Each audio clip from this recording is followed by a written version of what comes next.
जय हिंद दोस्तों, नमस्कार। बात कर लेते हैं आज के दिन भर की सारी बड़ी खबरों की, जहां सबसे पहले आपको बताएंगे दोस्तों, जिस समय का था इंतजार वही हुआ। जिस वजह से बांग्लादेश की पूर्व प्रधानमंत्री शेख हसीना भारत में रह रही थी, बांग्लादेश को छोड़ने के बाद अब वही दिन फिर से शुरू होने वाले हैं दोस्तों। आपको बताएंगे जैसा कि शेख हसीना ने चाहा और भारत ने पूरा करने का प्रयास किया, अब वैसा ही कुछ होने वाला है। जी हाँ, आपको बताएंगे शेख हसीना को लेकर बांग्लादेश में मचा हंगामा, उनकी वापसी की मांग पर भारी प्रदर्शन। दोस्तों, अचानक से कैसे पूरी जनता जाग गई, बांग्लादेश की शेख हसीना को वापस सरकार में लाने की बड़ी मांग उठाने लगी, सड़कों पर उतर गए, पूरे सड़कों को जाम कर दिया। बताएंगे क्या है अभी की सबसे बड़ी खबर दोस्तों। इसी बीच चीन से लेकर तुर्की तक मचा बवाल दोस्तों। भारत की ब्रह्मोस कैसे करने वाली है मुसीबत पैदा इनके लिए। वहीं भारत के 6000 किलोमीटर लंबे एआई स्मार्ट बॉर्डर प्रोजेक्ट से खौफ में आ गया पाकिस्तान। दोस्तों, दुनिया में कहीं भी ऐसा नहीं हुआ जैसा देने लगा अचानक बयान। तो वहीं पश्चिम बंगाल से चौंकाने वाली खबर आपको बताएंगे। सिर्फ ममता सरकार गिरना ही कहानी का अंत नहीं दोस्तों, अब कुछ होने वाला है और भी बड़ा। जानकर आप भी जाने वाले हैं चौंक। साथ ही साथ एक से एक बेहतरीन जानकारी विस्तार से आपको बताने वाले हैं। बस आप वीडियो के अंत तक बने रहिएगा। और खबरों में आगे बढ़ने से पहले अगर आप भी मानते हैं कि भारत से पंगा चाहे कोई भी देश हो भारी ही पड़ेगा और भारत आगे से किसी को छेड़ता नहीं और पीछे से छोड़ता नहीं, और मानते हैं कि बांग्लादेश में फिर से शेख हसीना की सरकार आनी चाहिए और शेख हसीना ही प्रधानमंत्री बननी चाहिए, तो सबसे पहले वीडियो को लाइक करके चैनल को सब्सक्राइब करके बेल आइकन दबा के कमेंट में जय हिंद अवश्य कह दीजिएगा। बात करते हैं पहली सबसे बड़ी और चौंका देने वाली खबर की, जहां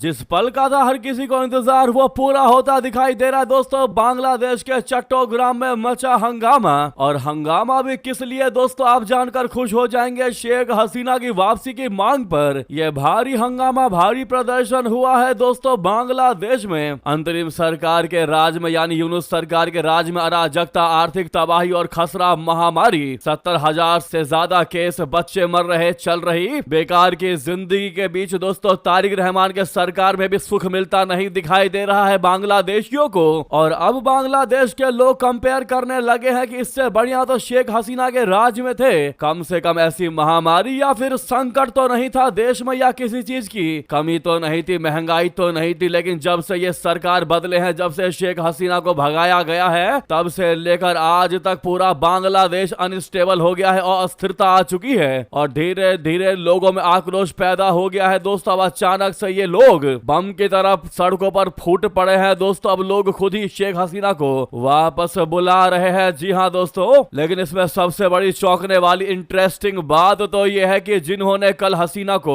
हटाने के लिए सड़कें जला दी थी, भवनों को आग लगा दिया था, मंत्रालय जला दी थी, राजभवन में आग लगा दिया था, सड़कों पर उत्पात मचाया था, आज वही लोग उनके नाम पर प्रदर्शन कर रहे हैं, उनकी वापसी की भीख मांग रहे हैं दोस्तों। कह रहे हैं कि शेख हसीना फिर से हमको गवर्नमेंट में चाहिए। किसी को अंदाजा भी नहीं था कि अचानक से ऐसा कुछ हो जाएगा, लेकिन अचानक से ये क्रांति फिर एक बार इस बात का सबूत बनती जा रही है कि शेख हसीना की सरकार बाकी सरकारों से बहुत ही ज्यादा बेहतरीन थी, जहां पर हर समुदाय के, हर तबके के लोगों को पूरे तरीके से छूट मिला हुआ था। और अब यूनुस के बाद तारिक रहमान की सरकार में आम जनता परेशान है दोस्तों। और सड़कों पर उतरने का मतलब आप समझ सकते हैं कि यह जनता कितनी ज्यादा परेशान हुई होगी। ऐसा भी नहीं है दोस्तों कि सिर्फ हिंदू समुदाय ही शेख हसीना की मांग कर रहा है दोस्तों। वो लोग, जैसा कि हमने आपको बताया, वे सभी लोग उनकी वापसी की मांग कर रहे हैं, सरकार में लाने की मांग कर रहे हैं। जिन्होंने उनको भगाने का प्रयास किया था, उनके लिए सड़कें, भवनों को आग लगाया था।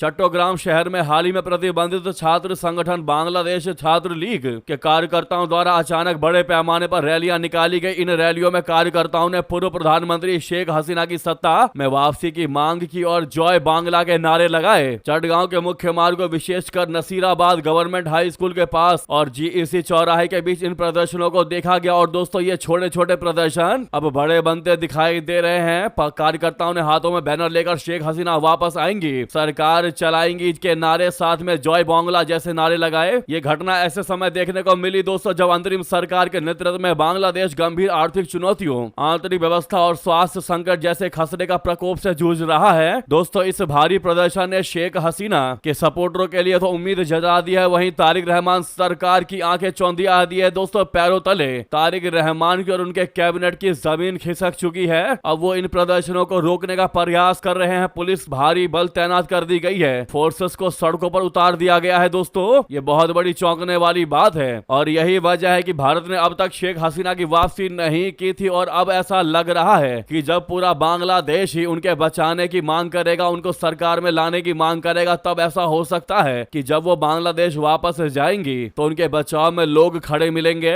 अभी बहुत कुछ होना बाकी है दोस्तों। आप यूं समझ सकते हैं कि अभी तो बस चिंगारी लगी है उनको वापस लाने की, अभी आग लगनी बाकी है। ऐसे में बड़ी ही पॉजिटिव खबर निकलकर सामने आई है बांग्लादेश से, शेख हसीना के लिए भी और पूरे भारत के लिए भी। जिस प्रकार से भारत के संबंध बांग्लादेश के साथ बांग्लादेश की सरकार एक खत्म करती, खराब करती दिखाई दे रही थी, इस बीच ये बहुत बड़ी पॉजिटिव खबर है कि फिर एक बार बांग्लादेश भारत के सपोर्ट में खड़ा होने वाला है और फिर से चीजें रिस्टोर होने वाली है। क्या है इस मुद्दे पर आपकी राय दोस्तों? कौन कौन चाहता है कि शेख हसीना की फिर एक बार बांग्लादेश के सरकार में वापसी होनी चाहिए? भारी मात्रा में कमेंट कीजिएगा। Sheikh Hasina must be in the government लिखना मत भूलिएगा दोस्तों। और सामने लाइक का बटन है, जिन्होंने भी अभी तक इस वीडियो को लाइक नहीं किया सबसे पहले लाइक कर दीजिएगा। एक सेकंड भी नहीं लगना दोस्तों। आपके लाइक से इन कट्टरपंथियों को पता चलेगा कि भारत की जनता क्या चाहती है, तो लाइक करना मत भूलिएगा। नेक्स्ट खबर की बात करते हैं इसी से जुड़ी, जहां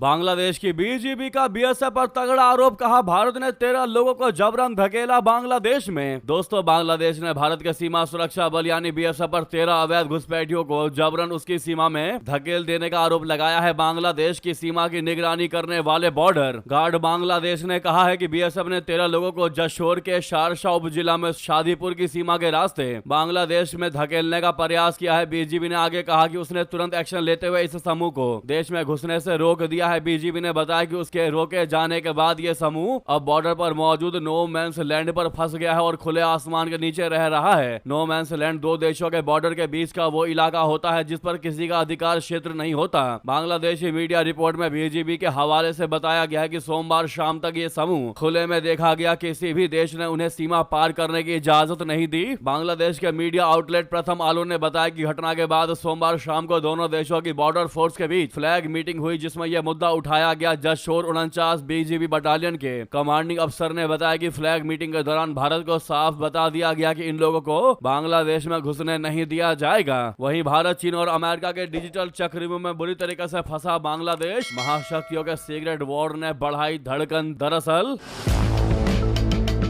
बांग्लादेश अमेरिका और चीन के बीच का प्यादा बनकर रह गया है। ये दोनों देश बांग्लादेश को अपनी आवश्यकताओं के लिए इस्तेमाल कर रहा है। बांग्लादेश जैसे छोटे देशों के लिए दिक्कत ये होती है कि ये भारत को लेकर अपनी संप्रभुता की बात करते हैं, लेकिन चीन और अमेरिका के आगे ये घुटने पर बैठे नजर आते हैं। बांग्लादेश भी चीन और अमेरिका के बीच ऐसे ही दोनों झूलों में खेल रहा है, लेकिन असल सवाल यह है कि क्या वो महाशक्तियों के बीच चल रहे साइबर संघर्ष से खुद को सुरक्षित रख पाएगा। दरअसल ग्लोबल साइबर सिक्योरिटी आउटलुक 2026 की रिपोर्ट में कहा गया है कि दुनिया की 91% बड़ी संस्थाओं ने भू राजनीतिक अस्थिरता को देखते हुए अपनी साइबर सुरक्षा रणनीतियों में बदलाव किया है। रिपोर्ट बताती है कि अब महत्वपूर्ण बुनियादी ढांचे, सार्वजनिक सेवाओं और खुफिया नेटवर्क पर साइबर हमले वैश्विक शक्ति संघर्ष का अहम हिस्सा बन चुके हैं। बांग्लादेश इसके केंद्र में है क्योंकि चीन और अमेरिका जैसे देशों के लिए बांग्लादेश एक अहम मोहरा है, क्योंकि यह हिंद महासागर और बंगाल की खाड़ी के लिए रणनीतिक तौर पर महत्वपूर्ण हो जाता है। अब सवाल यह भी है कि क्या भारत और चीन के बीच भी फंसा है बांग्लादेश? दोस्तों बांग्लादेश इस समय भारत और चीन के बीच चल रहे साइबर कोल्ड वॉर में के चक्रव्यूह में बुरी तरह फंस गया है और उसकी खुद की डिजिटल सुरक्षा इस स्तर के हमलों को झेलने के लिए बिल्कुल भी तैयार नहीं है। साल 2025 में जब संयुक्त राष्ट्र ने साइबर अपराध के खिलाफ एक वैश्विक संधि पर हस्ताक्षर शुरू किए तो बांग्लादेश इसका हिस्सा नहीं बना। इसका मतलब यह है कि अंतर्राष्ट्रीय स्तर पर साइबर सुरक्षा को लेकर जो कानूनी सुरक्षा कवच या ग्लोबल सपोर्ट बांग्लादेश को मिल सकता था, उसने खुद को उससे दूर कर लिया। वो इस अनिश्चित माहौल में रणनीतिक रूप से अकेला खड़ा है।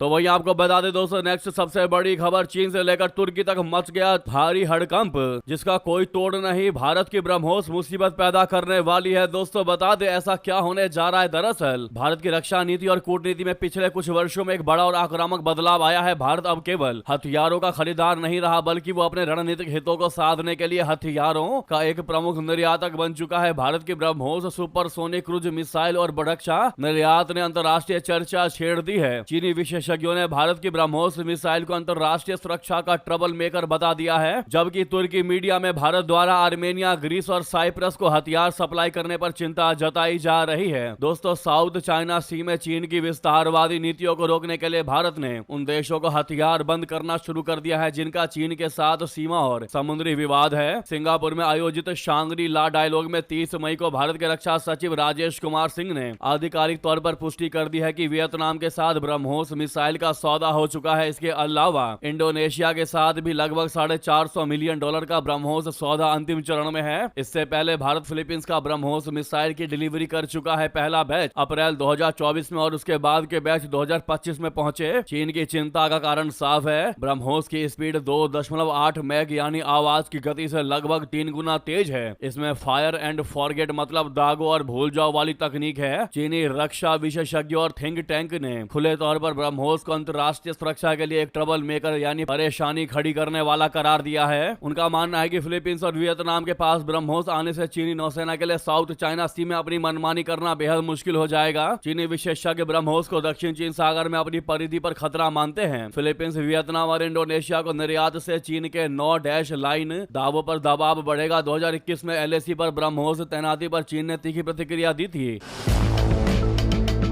वही नेक्स्ट खबर की बात करते हैं, जहां भारत के 6000 किलोमीटर लंबे एआई स्मार्ट बॉर्डर प्रोजेक्ट से खौफ में आया पाकिस्तान। कहने लगा दुनिया में कहीं भी ऐसा नहीं हुआ जैसा भारत कर रहा है। जी हां दोस्तों, भारत के स्मार्ट बॉर्डर प्रोजेक्ट से पाकिस्तानियों में खौफ है, डर है। इस प्रोजेक्ट के पूरा होने के बाद पाकिस्तानियों के लिए घुसपैठ करना बहुत ज्यादा मुश्किल हो जाएगा। प्रोपेगेंडा फैलाने में मशहूर पाकिस्तानी सेना के पिट्ठू नजम सेठी ने कहा है कि भारत के इस प्रोजेक्ट में इजराइल शामिल है। इस प्रस्तावित स्मार्ट बॉर्डर प्रोजेक्ट में ड्रोन, रडार, आधुनिक कैमरे और दूसरी एडवांस्ड टेक्नोलॉजी होंगी, जिससे बांग्लादेश और पाकिस्तान के साथ भारत की पूरी सीमा अवैध बनाने का प्रयास किया जाएगा। स्मार्ट बॉर्डर से पूरी तरह से निगरानी की बात कही गई है। रिपोर्ट्स के अनुसार भारत का नया स्मार्ट बॉर्डर प्रोजेक्ट एक ग्लोबल सोच पर आधारित है कि सेंसर, सॉफ्टवेयर और एआई भूगोल, इंसानी ताकत और अनिश्चितता की कमी को पूरा कर सकते हैं। इस पहल के पीछे का मकसद बहुत बड़ा है, जिसकी आधिकारिक घोषणा केंद्रीय गृह मंत्री अमित शाह जी ने सीमा सुरक्षा बल के रुस्तम जी मेमोरियल लेक्चर में की थी। पाकिस्तान इस प्रोजेक्ट से डरा हुआ है। इस योजना के तहत 6000 किलोमीटर की फ्रंट लाइन सुरक्षा को अपग्रेड किया जाएगा। इसके लिए पुराने फिजिकल इंफ्रास्ट्रक्चर की जगह एक ऑटोमेटेड सेंसर ग्रिड लगाया जाएगा, जिसमें ड्रोन डिटेक्शन, रडार, थर्मल कैमरे और माइक्रो यूएवी को एक ही कमांड डैशबोर्ड में इंटीग्रेट किया जाएगा। दरअसल ब्रह्मपुत्र नदी के बदलते रास्तों, सुंदरबन के घने मैंग्रोव जंगलों या कच्छ के दलदली इलाकों में गश्त करना बहुत मुश्किल काम है। इसके अलावा कश्मीर में भी बहुत मुश्किल भौगोलिक स्थिति में लगातार निगरानी करना काफी कठिन है। इसलिए इस टेक्नोलॉजी की मदद से भारत की सीमाओं की निगरानी करना आसान होगा। पाकिस्तानी इसलिए भी परेशान है कि उनके लिए भारत में आतंकवादियों को भेजना और ज्यादा मुश्किल हो जाएगा। नजम सेठी से एक कार्यक्रम के दौरान पाकिस्तानी पत्रकार ने पूछा कि भारत 6000 किलोमीटर से ज्यादा लंबी सीमा पर AI powered integrated smart border बनाने में निवेश कर रहा है। दुनिया में कहीं भी ऐसा कुछ नहीं है। इस पर आप क्या सोचते हैं? इस पर नजम सेठी ने कहा कि वो 13,000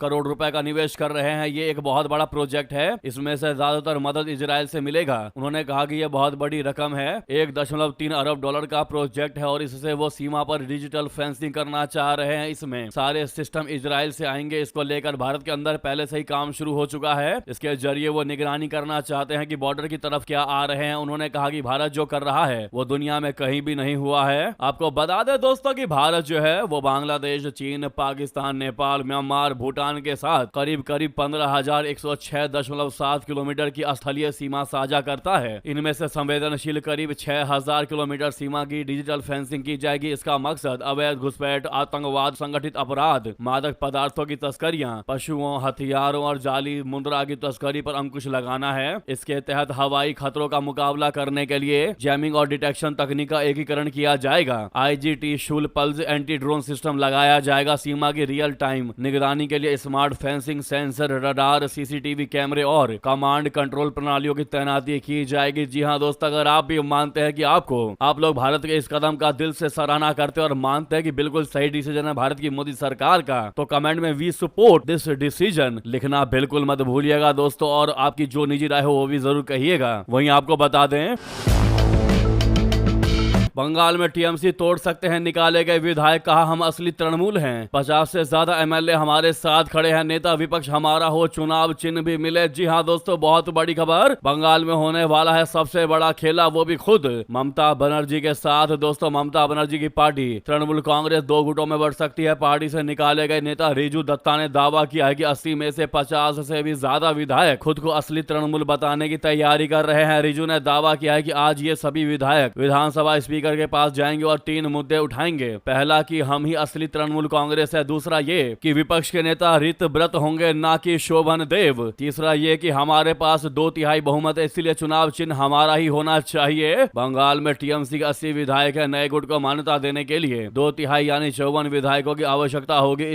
इससे कम विधायक होने पर स्पीकर नए गुट को मान्यता नहीं देंगे। टूट का दावा करने वाले रिजू दत्ता विधायक नहीं है। जी हाँ दोस्तों, इधर सोमवार को टीएमसी से निकाले गए 2 विधायकों संदीपन साहा और रित व्रत बनर्जी ने कोलकाता के एमएलए हॉस्टल में टीएमसी के कई विधायकों के साथ मीटिंग की। इसमें ममता के कई खास विधायक भी शामिल हुए। जी हां दोस्तों, अब होने वाला है बंगाल में असली खेला। बहुत खेला करती थी ममता बनर्जी दोस्तों, अब उनके साथ ही उनकी पार्टी में असली खेला होना बाकी है। फिलहाल तो ये ट्रेलर है दोस्तों, असली पिक्चर आना बाकी है। अगर आप भी इसका इंतजार करना चाहते हैं तो कमेंट में अब होगा असली खेला जरूर लिख दीजिएगा। आपकी इस पर क्या राय है? एक बात तो सही है दोस्तों कि हर किसी का दिन आता है। ऐसा लग रहा था कि ममता बनर्जी सोच रही थी कि वो बंगाल की सीट पर अमर हो चुकी हैं और हमेशा से वही काबिज रहेंगी, लेकिन एक बार कुर्सी क्या गई दोस्तों, पार्टी ही अब जाती दिखाई दे रही है। इस पर आपकी राय तो बनती है दोस्तों। जो भी आपकी राय हो जरूर कमेंट करके बताइएगा। लगे हाथ तो वीडियो को लाइक करके इस चैनल को सब्सक्राइब करके बेल आइकन दबा के कमेंट में जय हिंद कहना मत भूलिएगा। आपसे मिलते हैं अगली बड़ी खबर में। यहाँ तक बने रहने के लिए आप सभी का बहुत बहुत धन्यवाद, बहुत बहुत आभार। जय हिंद, जय भारत।